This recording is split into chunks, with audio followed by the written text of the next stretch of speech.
Natalie, you were 16 when Elodie was born, 15 when she was conceived. Just describe what went through your mind when you brought her into the world. Oh, that I haven't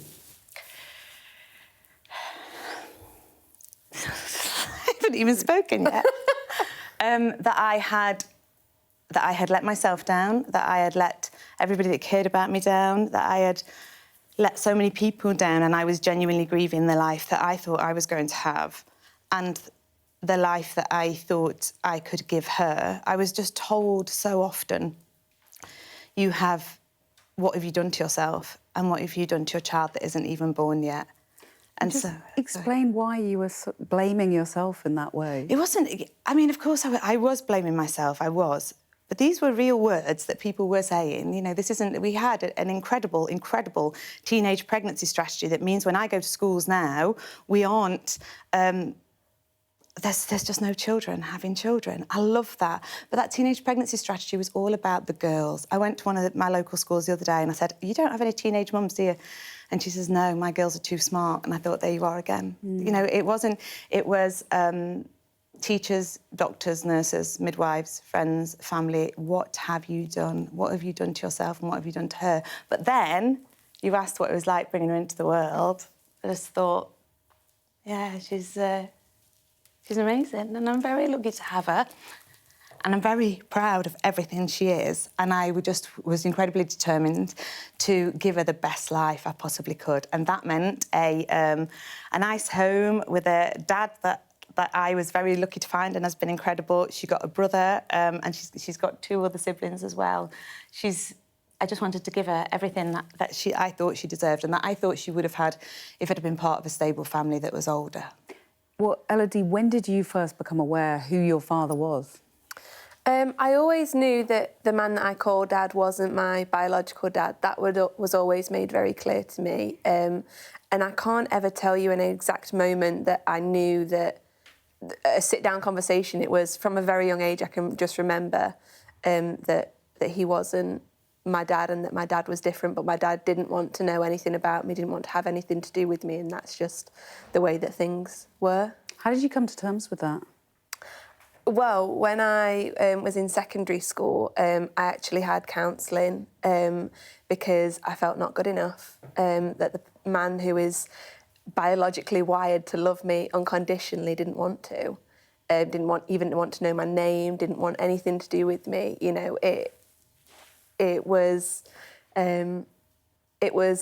tough, but then, you know, I went through the counselling and did lots of work in trying to come to terms with it and just loving myself regardless of, you know, who my dad is. And I'm incredibly fortunate that I have the dad that I do have, because he's absolutely incredible and he's, you know, the best dad that I could have ever asked for.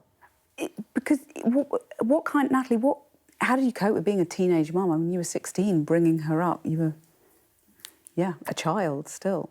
I didn't feel like one. I felt like an adult that had absolutely done something really stupid and felt that I'd got to prove to the world and to myself that I could give her the best of everything. So people said to me, you're not going to be able to go to university now, your life's over, you're not going to be... You had so much potential, I'm so sad for you, I'm so disappointed for you. And I said, I'll still go to university. And they're like, no, you won't, we've seen it too many times before. You won't be able to offer yourself or her the things that we thought you would. And I was just like, no, I'm gonna do all the things, and I'm gonna be really proud of her, and I'm going to give her the life that she absolutely deserves. Were you aware of all this going on in the background, the pressure, really? No. I always knew that Mum thought that she was a bad mum, because she would always say, like, she'd always be like, I'm sorry that I can't do this for you, I'm sorry that I can't do that for you, I'm sorry, I know sometimes you feel like I'm a bad mum, and I would never say that, and I would never think that, but I always knew, and that was even till like a few years ago. We're not talking like just as a little child. That was, you know, I always known that Mum's had that belief about herself. Because you were just 15 when you conceived Elodie. I always wanted to be a mum. I didn't want to be a mum at 15. And the mum that I wanted to be was a really good mum. So to feel like you failed your child before they're born was really tough. When did you become aware that, you know, Elodie's father, a much older man, was actually a perpetrator, not a partner? About 2 years ago, when you put your head above the parapet in whatever form, I did it because I thought it was the right thing to do. I thought that politics made such a profound impact on my life. When I needed a government that really did wrap its arms around me, I got one. And I feel like I then have a responsibility to pay that forward. So I really did want to stand and I really did want to do better for my community. But that meant that my family were going to be scrutinised. Every decision I've ever made, every photo that ever gets out into the public domain, everything I've ever done would be scrutinised in a way that I've never had before. So I started thinking about my life, and because I was standing for selection, people started saying things about where my children, where one of my other children came from. This is something that happens as a woman in public life that I wish didn't, but it does. And my first thought is I want to do something that feels really selfish, which is stand for public office so I can help other people. And it is going to have a big impact on my family. And my family have begged me not to do it. And I tell them my need to do it to help my community is bigger than your resistance for me not to. But I do have a responsibility to protect them. So I thought about, you've got to think about anything that could possibly come out. And so I said to Elodie and a younger brother who I'm very proud of, I'm proud of all my children, I said to them, you know, that conception, you know how I always thought that I just had an older boyfriend and that was really cool? I'm actually thinking that this is actually really dodgy, and looking back with fresh eyes and time, I don't think it is what I thought it was. And they were like, you don't say. And I just couldn't believe their reaction. They were so different to me. So, Elodie, what do you call this relationship all along? I don't know what I would call it, but it definitely wasn't. I mean, like, it didn't impact him at all. Yet he was 50% of the action that created me as such, and that's very obvious that, like, he had no repercussions for. So when Mum's talking about how she felt about her life was over, nothing happened to him. Absolutely nothing. But how much older was he than you, Natalie? He was 24. And you were 15. Mm-hmm. And so how would you describe that? So I didn't know that until 2 years ago. Well, I think it was 2 years ago, wasn't it, when you sat me down? And it was at that point that I really started to think about it.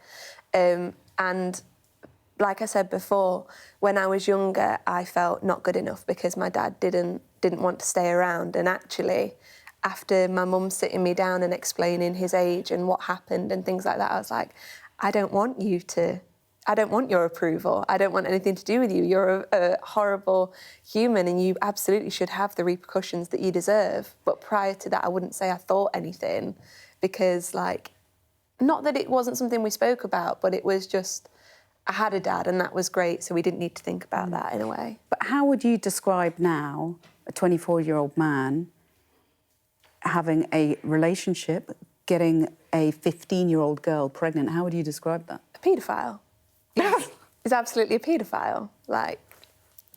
And I mean, you laugh at that, Natalie. I mean, how it just sounds ridiculous. I like your experience and my experience are so different. I love that for you, and I love that you've had a lovely experience. But I felt so grown up.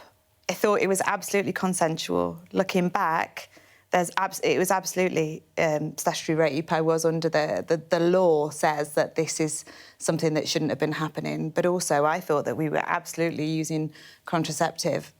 And we weren't. I was so shocked when I found out I was pregnant. Because you were so naive, you didn't know how... I'd done sex education at school. I knew that we were using condoms. That was what people did. That's what we needed to do. They were available. I had them, if not. We'd been given them at school. I absolutely knew that we were fine. I couldn't understand how I could physically be pregnant. I didn't understand. I genuinely did not understand. Which, again, looking back now, would mean that if you are led to believe, if you're told that you are using contraception that you're not using, then that again would fall into legislation that would make it rape. And I think that that language didn't exist then. None of that existed then. So when she says things like you're a paedophile, I laugh because I think, don't be ridiculous, it was totally my fault. You still think that? So you still wouldn't describe him as a perpetrator? if I have so many women and men, but mainly women, coming to me and they tell me what happened to them, and all I have is empathy and love and hugs, and I believe them. Whenever I'm talking to myself, I always have that voice in my head that's saying, you did this to you, and then you dare to blame others afterwards. Do you want your mum to report your biological father to the police? It's really tricky because my gut reaction is yes, of course, he's done something wrong and he should be brought to justice within the law. But I also understand that the system isn't fit for purpose, and that actually that would probably cause a lot of years of damage and heartache for our family.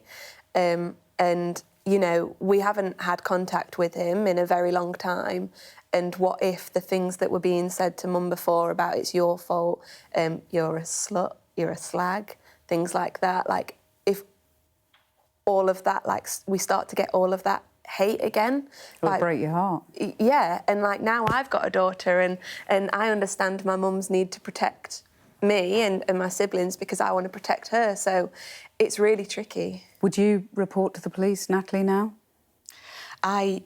We're doing everything that we possibly can to make it so that I can support women. They will be supported every step of the way, believed. We're bringing that court backlog down, putting really difficult measures in to bring it down, and making sure there's space in prisons. We're setting everything up so that I can support other women too. I just feel like I can't. I fundamentally, I still believe it's my fault. And I don't think that I'm on my own with that. I think that, I mean, if we go back to the headlines of the time, we're not talking about, yes, there were children in pubs and there were men keeping an eye out for them, and that was totally normal. And you know, the front pages were all about the scourge on society that we were. And it'd be nice if I got to a position where I didn't think that one day, but we're not there yet. Elodie, are you proud of what your mum's doing in Parliament? So incredibly proud. Like I said, I'm a mum, and the fact that when my daughter's old enough to understand, I can sit and tell her this is the changes to the country that your nonna has made. Like, that is just, you know, absolutely incredible to say. A real life hero. Oh, that's very kind, but the reason I feel like Elodie is a real life hero is she made me a nonna at 40. Like, for every negative emotion and every ounce of shame that I have carried, and for every ounce of shame that I continue to carry, and for as difficult as it is, and I just love you very much, and I'm sorry that I ever let you down. And I get to be a nonna. It's like it's every lottery put together, and I get to win it, and I am going to be a nonna for the rest of my life. I get to keep her and hug her and look after her. I mean, Elodie, you know, you're so composed, and this is the first time you've ever done a TV interview, but I've noticed that when you get emotional, your lips trembling, is when you hear the self-doubt that your mum still suffers from.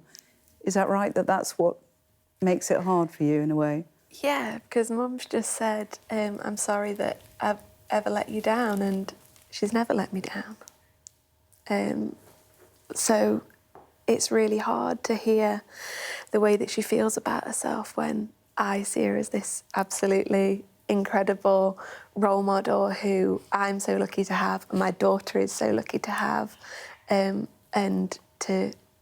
to hear the way that she thinks about herself is really hard to hear. And I'm sorry for that, but